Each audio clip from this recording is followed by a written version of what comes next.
নমস্কার। আমার নতুন দিনের নতুন আরেকটি ভিডিওতে সবাইকে স্বাগত জানাই। আমার জীবনের নতুন আরেকটি অভিজ্ঞতা শেয়ার করছি আজকের এই ভিডিওতে। আশা করছি আপনাদের ভালো লাগবে। যারা এখনও পর্যন্ত আমার এই চ্যানেলটি সাবস্ক্রাইব করেননি তাদের কাছে বিশেষভাবে অনুরোধ, আমার চ্যানেলটি একটু সাবস্ক্রাইব করে দিয়ে আমার চ্যানেলের পাশে থাকুন। আপনাদের মূল্যবান মতামত ভিডিওর তলায় লিখে জানান। যারা একটু আধটু বাংলা সাহিত্যের চর্চার মধ্যে আছেন তারা প্রত্যেকেই জানেন সাহিত্যিক বঙ্কিমচন্দ্র চট্টোপাধ্যায়ের নাম। তার লেখা উপন্যাসগুলির মধ্যে অন্যতম হচ্ছে দেবী চৌধুরানী। দেবী চৌধুরানীর গল্পের ওপর তৈরি হয়েছে একটি নতুন সিনেমা, যেটি আগামী 26শে সেপ্টেম্বর রিলিজ হচ্ছে সমস্ত প্রেক্ষাগৃহে। সেই সিনেমা প্রমোশন করতেই আজকে সোদপুর রাজা রোড ক্রসিংয়ে বাজার কলকাতা নিয়ে এসেছিল সিনেমার নায়ক এবং নায়িকাকে। আপনারা সবাই মোটামুটি দেখতে পাচ্ছেন, এই যে সামনে দুটো গাড়ি দাঁড়িয়ে আছে, এই গাড়িতে করেই এসেছে নায়ক এবং নায়িকা। সামনাসামনি নায়ক নায়িকাকে দেখব, এটা আমার আগে এমন ঘটনা অভিজ্ঞতা ঘটেনি কখনো। প্রায় 2 ফুট ডিস্টেন্সের মধ্যেই ছিলেন সিনেমার নায়ক নায়িকা। এত কাছাকাছি যে দেখতে পাবো সত্যি আশা করিনি। এতদিন এনাদের দেখেছিলাম ক্যামেরা লেন্স দিয়ে, আজকে দেখলাম নিজের চোখের লেন্স দিয়ে। সত্যি অসাধারণ লাগলো। স্মৃতির খাতায় তুলে রাখলাম আরেকটি নতুন অভিজ্ঞতা।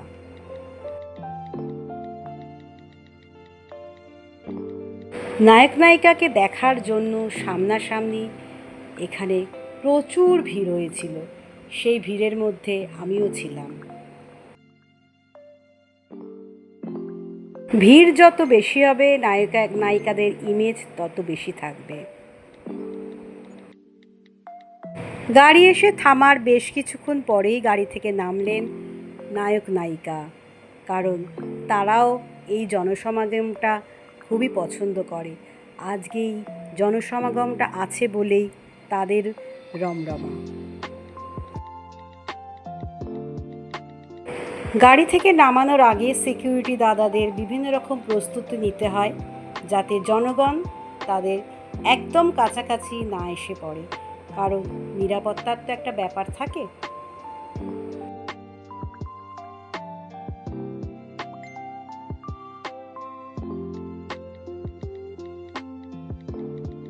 তবে এনারা কিন্তু গাড়ি থেকে নামতে একটু বেশি সময় নিয়েছেন বলে আমার মনে হয়েছে।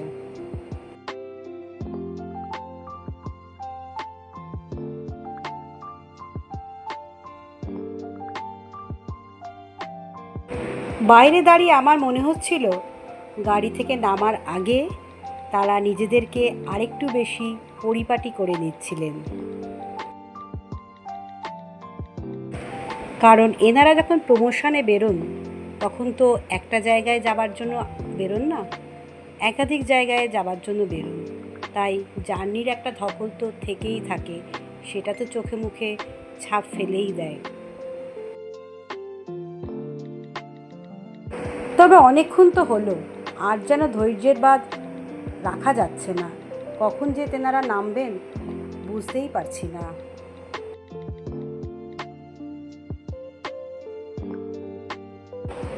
ক্যামেরা ধরতে ধরতে হাতটা আমার ব্যথাই হয়ে যাচ্ছে, তার সাথে লোকজনের ঠেলাঠেলি। ক্যামেরা ধরাটাই এই সময় খুব চাপের হয়ে যাচ্ছে।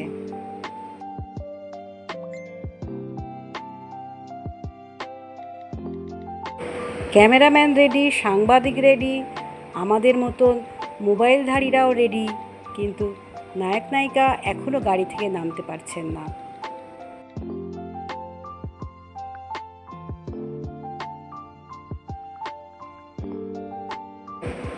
তাও ভাগ্য ভালো বৃষ্টিটা হয়নি, বৃষ্টি হলে আরও যেন ঝামেলা হয়ে যেত।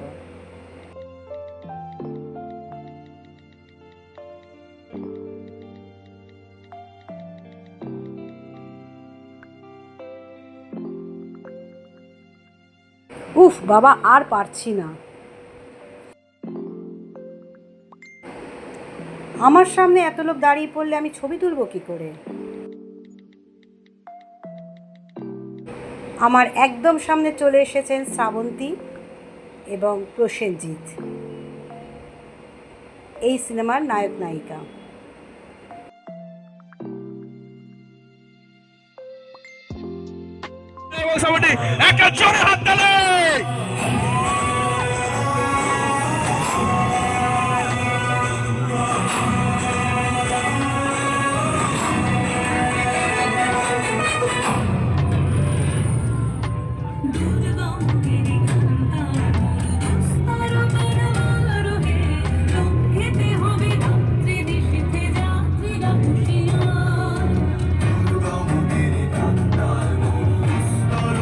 শ্রাবন্তীকে তো ক্যামেরায় দারুণ লাগে, আজকে সামনে থেকে দেখেও সত্যি তাকে অপরূপাই লাগলো।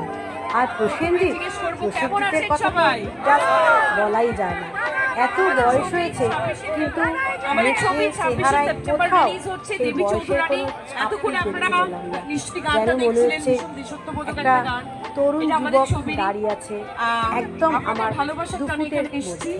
এটাই বলবো, এটাই বলবো যে এই প্রথমবার আমি একটা ঐতিহাসিক চরিত্রে বড় পর্দায় আসছি, যেখানে দেবী চৌধুরানীর চরিত্রে আমি আছি, একজন প্রথম স্বাধীনতা সংগ্রামী একজন নারী।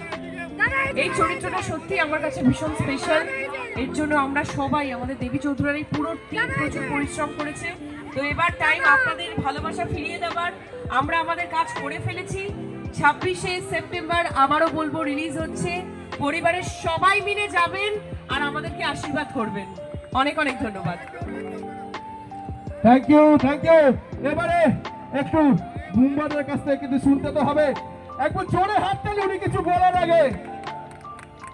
ভবানী পাঠক। নমস্কার, নিশ্চয়ই ভালো আছেন সবাই। আগাম শারদীয় শুভেচ্ছা অভিনন্দন। হ্যাঁ, অবশ্যই শ্রাবন্তী বললেন আমাদের একটি ছবি রিলিজ করছে দেবী চৌধুরানী, এবং আমার মনে হয় আপনাদের সবারই জানা 26শে সেপ্টেম্বর।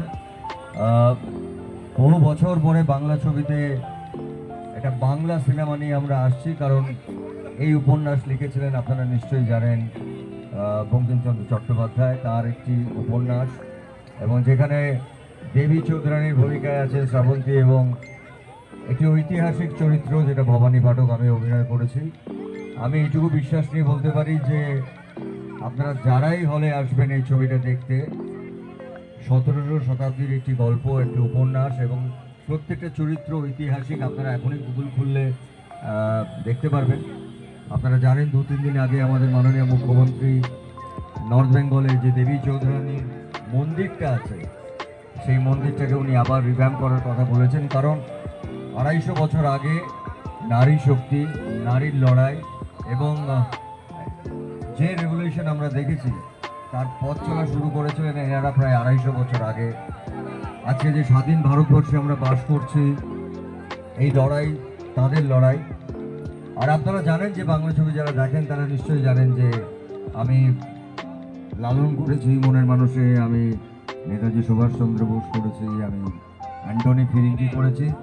আমার কাছে ভবানী পাঠক একটা আশীর্বাদের মতন, কারণ বাঙালিদের কাছে এই ধরনের চরিত্র আজীবন, আজকের থেকে 200 বছর পরে দেখবেন আর একটা কেউ দেবী চৌধুরানী বানাচ্ছে।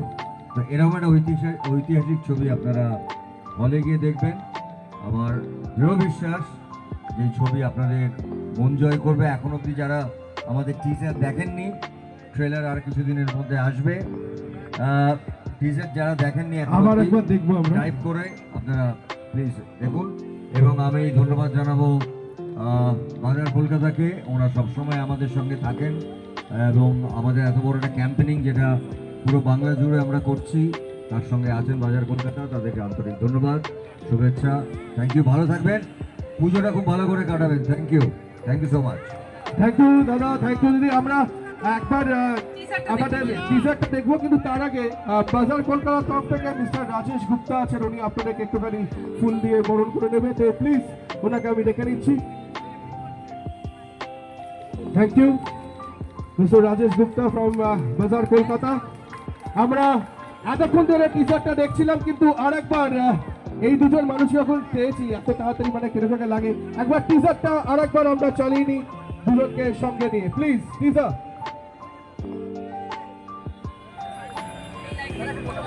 সামনে লাইটটা একটু কমিয়ে দাও।